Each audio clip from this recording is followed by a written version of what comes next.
I believe we actually have Aatish Tasser with us, joining us via Skype, the author of that Time magazine piece, a divider in chief. Let's just put up that cover, that cover image which sparked, so much controversy. Aatish, thanks very much indeed for joining us. Just first, straight off the bat, to ask you, what has life been like after the piece came out?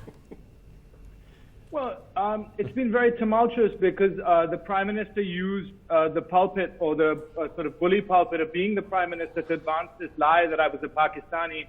He knows very well that I'm not a Pakistani. He knows who my mother is. He knows that I grew up in India. And so when the Prime Minister himself goes for you like that, then it kind of like emboldens his trolls.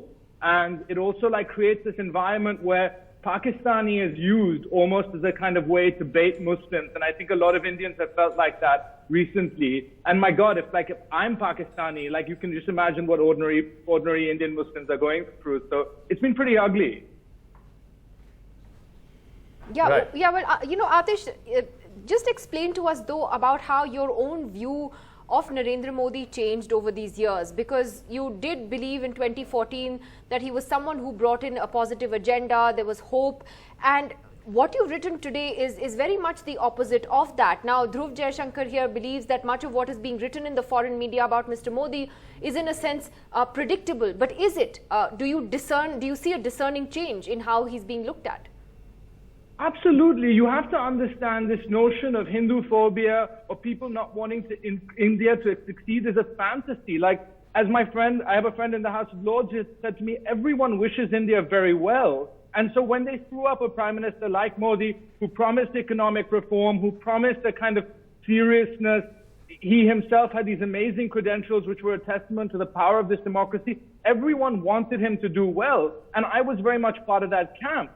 But what you've seen is a very, very low energy when it comes to economic reform, a lot of bombast, we've seen that, and a very willful engendering of an ugly atmosphere in India with the strategic use of silence. I mean, this is not a silent man, he's an extremely voluble man. So when he is silent in killing after killing to create this atmosphere, he's doing it deliberately. And I think that has filtered out, news of that has filtered out into the world beyond, and people are fairly revolted, as they should be. But Aatish, let me just,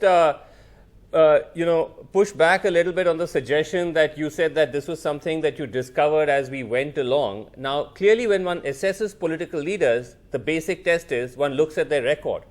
What about Mr. Sure. Modi's record before he ran for office or before he became Prime Minister gave you the sense that he was in fact some sort of modernizing reformer? Because he started to speak a different language, and I thought, this man has a certain history, he has an RSS past. Firstly, there was a history of sectarian violence in India, and I thought maybe he wants to turn a corner. And, the politics of India is not the politics of stable Western democracies. We have to allow for people to put prejudices behind them. We have to allow for growth in our politicians. And I guess I was taking him on his word. I've said before that I made a terrible mistake. Okay, but then Aatish, what was your turning point in that sense? Was there a moment or moments? The first killing. Between the first killing, between Akhlaq and the appointment of Yogi Adityanath, I thought this man means nothing but harm for India. And now he's out in the open. He calls me a Pakistani, but he's the one fielding a terrorist in the election. I mean, so this is somebody in whom criminality, that side of nationalism, which we saw in the 30s, where it was inseparable from criminality, that has really come forward. And so there's no illusion anymore. He's not trying to hide what he really is.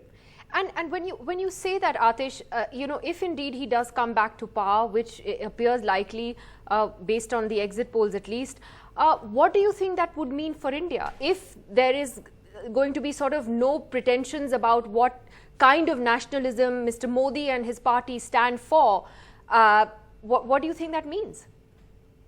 I think that the force that he's unleashed is bigger than he is. And there's not going to be a moment where he perhaps will even be capable of putting it all back. And so you now see an arc towards the kind of leader that the BJP is putting forward.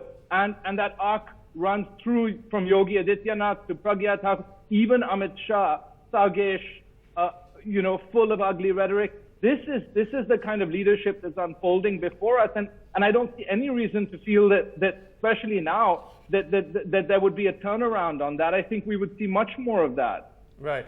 Aatish, I just had two questions. One was that this was just more like a sort of logistical question, that when this came out as a Time cover story, was that something that was, in a sense, a decision of the magazine itself, that they had sort of decided that they would frame the piece like that, and that's sort of what they believed that, you know, of what Mr. Modi was, and then, you know, got you to write it?